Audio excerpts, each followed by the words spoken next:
이 비극의 배경. 왜 이 사랑하는 아버지가 아들을 이렇게까지 몰고 갔을까? 마리오네트 인형인데요. 그러니까 저게 이제 우리 말로 하면 이제 꼭두각시잖아요. 꼭두각시. 꼭두각시가 사실 지금도 좋은 표현은 아니잖아요. 맞아요. 너 누구의 꼭두각시 하면 사실 비하하는 표현인데. 맞아요. 그러니까 이제 일단 이제 결론적으로 보면 저게 안 좋은데 네. 사실은 사도세자 영조의 관계는 진짜 각별했어요. 특히 영조 입장에서 왜냐? 사도세자를 42살에 어머. 42살에 얻게 된 아들이에요. 그 시절에? 네. 그 시절이면 진짜 늦은 거죠. 네. 아픔이 있어요. 뭐가 있냐면 원래는 이제 첫째 그러니까 처음 낳았던 아들이 있어요. 효장세자라고. 아. 근데 이제 문제는 뭐냐면 10살에 이제 먼저 죽은 거예요.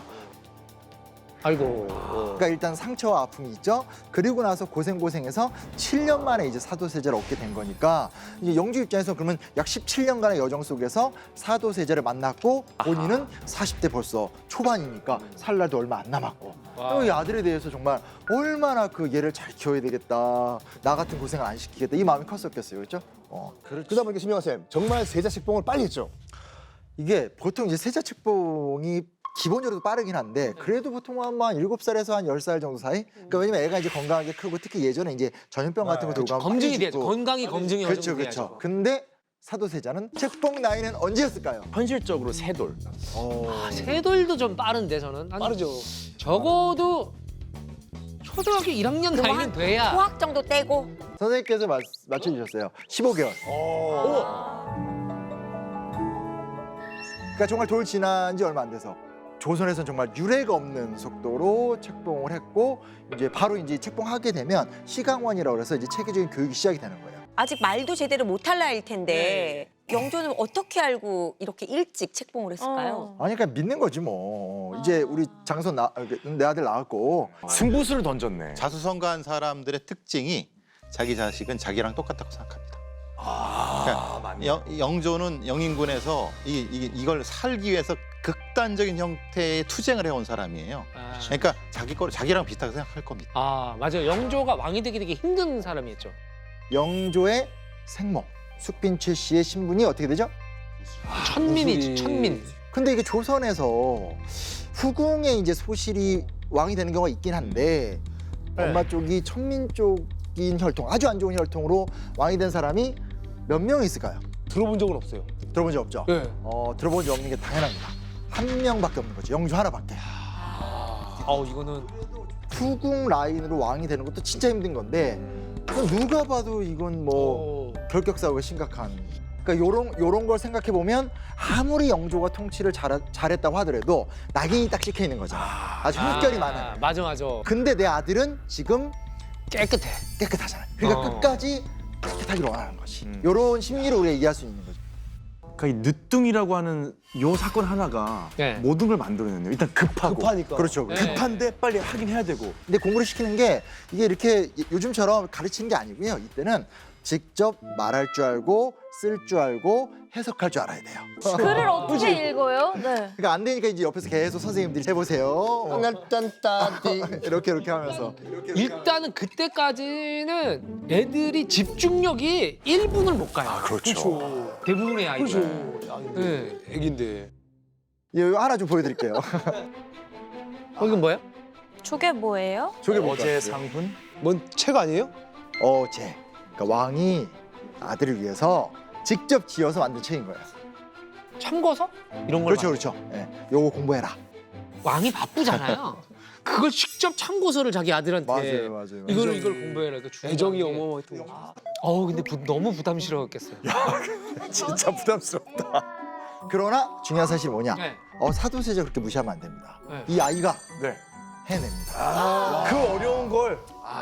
그리고 특히 영조는 이제 굉장히 그 사치를 배격했던 사람이기 때문에 비단도 무명으로 입고 가급적이면 국산품 쓰고 반찬도 이렇게 줄여서 먹고. 근데 오. 지금 아들이 정확하게 캐치해서 이거는 사치품이니까 안 씁니다. 이야. 야, 야, 만약에 아주 어설프게라도 무명과 비단을 알아보고 사치와 그 개념을 정확하게 알고 있었다면 이거는 영조 입장에서는 네. 뭐 천재가 나온 거죠. 아니 그리고 그 개념을 아는 것뿐만 아니고 자기 식대로 해석을 하잖아요. 그러니까. 와. 그 영재는 영재였네요. 그러네요. 영재네. 영재의 칭찬의 비극이죠. 칭찬을 받을 거리를 찾아야 되는 거예요. 우리는 그 한 면만 보지만 예리하다. 내일 모레도 똑같이 칭찬을 받아야 되는데 어떻게 매일 이걸 찾겠습니까? 그런데 그 맞아요. 이게 제 부모가 우리 애가 하나 알았으면은 이것도 알길 바라거든. 그렇죠. 예. 그게 칭찬의 비극이에요. 다음에 그거보다 더 나아야 돼요. 근데 문제는 그거보다 더 못한단 말이에요. 예. 그러면 부모는 뭐가 되냐? 실망을 하는 거야. 이게 그 기대치에 못 올라간다는 예. 거야. 우리가 뭐 우리 자녀들 키우면서 뭐 일춘기 이런 말 쓴단 말이에요. 예. 드디어 9살 사도세자가 9살이 된 거죠. 이제 좀 반항을 하기 시작하나요? 머리도 굴릴 줄 알고 그저까지 시키니까 하는 건데. 워낙 똑똑한 애였으니까 또. 그렇죠, 그렇죠. 어. 네, 그래서 점점점 이제 우리가 예상하는 방향으로 가게 되는 거죠. 그 기록을 보면 이 승정원 일기에 나옵니다. 책만 보면 어지럽다고 하니 어. 치료 따윈 필요 없다. 여기가 터닝 포인트인 것 같아. 맞아. 여기 터닝 포인트야. 사도는 아버지를 원했죠. 영조는 왕으로 대한 거지. 그 말 맞다. 그치. 아빠를 원했지. 이때부터 실록이나 여러 기록들을 보게 되면 사도세자가 아버지를 만나는 걸 피하기 시작해요. 불편하죠 이제.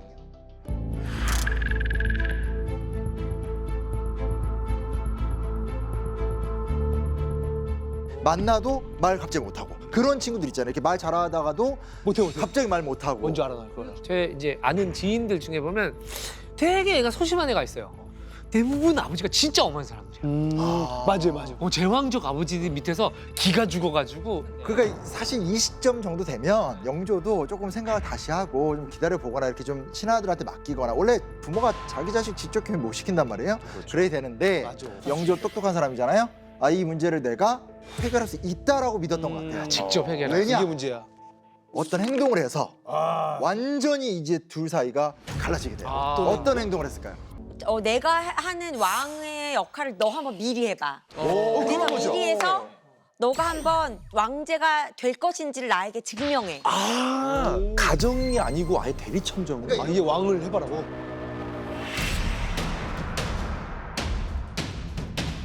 문제 뭐냐면 요때가 15살. 중2병 있을 때 병도 아니에요? 있잖아요. 중2, 중3. 병도 있잖아. 근데 딱 그 나이가 할아버지가 증이한 나이죠.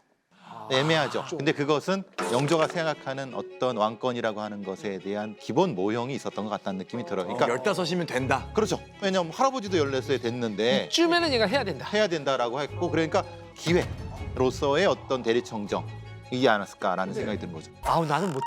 그러고 나는 그런 거. 그러니까 뒤에서 계속 말소리가 들리는 거예요. 그래서 어떻게 진행이 됐나요? 이 대리청정이. 영조의 대리청정. 그러니까 대리청정 첫날 안건이 좀 안 좋아요. 네. 첫날 안건이 군사 방어 기지를 어디다 옮기냐 뭐 이런 걸 갖고 지금 사실은 회의하는 건데 그래서 영조가 이제 딴에 또 팁을 줍니다. 너 할 때 쉽게 결정 내리지 말고 신하들의 얘기를 좀 두루두루 듣고 잘 결정해. 이렇게 좀 조언을 한 것 같아요. 네네네. 그러니까 여기까지는 당연히- 괜찮아요. 네, 그러니까 당연히 세자 입장에서도 첫날인데 무슨 결정을 내리겠어요. 그래서 이제 확 얘기를 듣고 심사숙고 딱 해가지고 그래 그러면 여러 이야기를 들어보니까 군사 기지를 옮기는 게 맞다라고 얘기를 했어요. 그랬더니 뒤에서 내가 정한 군사 기지를 왜 네 마음대로 옮기냐? 월권이다. 아니 그럼 대리청정 시키면 안 되죠. 그래서 이제 그 다음에는 이제 이러면 안 되겠구나. 어찌됐건 나는 대리니까. 그래서 의견을 들은 다음에 이제 좀 아버지의 의견을 듣고 싶어서 뭐 아버마마 뭐 혹은 전하 어떻게 생각하십니까? 의견을 또 물은 거예요. 네. 방금 바꾼 거잖아요. 그렇죠. 근데 그걸 네가 정하지 왜 나한테 물어보냐? 이제는 정말 정확하게 예상이 되는 진짜 이래요? 혼자 결정할 문제를 왜 나한테 물어보냐? 그러면 안 물어보면 결정을 안 따르는 게 되는 거고 물어보면 혼자 결정하지 못하는 우유부단한 사람이 되는 거고. 이야. 근데 중요한 건 사대보세자는 아버지랑 좀 다르게 공격을 당할 때 내향적이거나 위축되는 성격이에요. 사실 대부분의 애들이 그렇게 되지 않나요? 그렇지. 그러니까 기록에 따르면 소주방 지금 부엌이죠. 거기서 혼자 들어가가지고 부엌에서 안 나와. 사도세자가. 네, 왜냐면 거기 있을 때만큼만 마음에 평화가 오는 거예요. 마음에 안정이 되는 마음에 안정이 오는 거예요. 공황장애 같은 거. 그래서 공황장애가 온 거예요. 그러니까 말하자면 신하들한테 면도 안 쓰고 뭘 말을 해야 될 때 우물쭈물하게 되고 결정장애가 네. 오고 그때는 그냥 어디 숨고 싶을 때 숨어가는 거죠. 내 아들이 뭔가 이렇게 자꾸 이렇게 압박을 받는 것들에 대해서 고통스러워하고 뭔가 병 들어가고 있다는 느낌이 있을 텐데도 왜 이렇게 계속 압박을? 내 생각과 이상이라고 하는 것이 부딪히다 보니까 결국은 현실적으로 이 아들을 인정하는 것까지는 가지 못하지 않았나. 맞아요.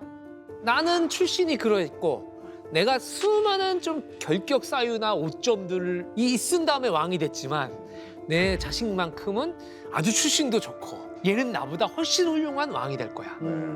이런 어떤 욕심, 그렇죠. 이런 것들이 사도세자를 어찌 보면 좀 뒤흔들게 만들었을 수 좀 있다. 슬픈. 그러니까 헬리콥터 대디라는 게 진짜 나쁜 마음 갖고 막 그런 부모가 사실 없잖아요. 근데 자기 때문에 잘해본다고 했던 게 이제 비극이 이제 쌓이게 되는 과정이지 않았을까를 우리가 좀 추정해 볼 수 있을 것 같습니다. 네.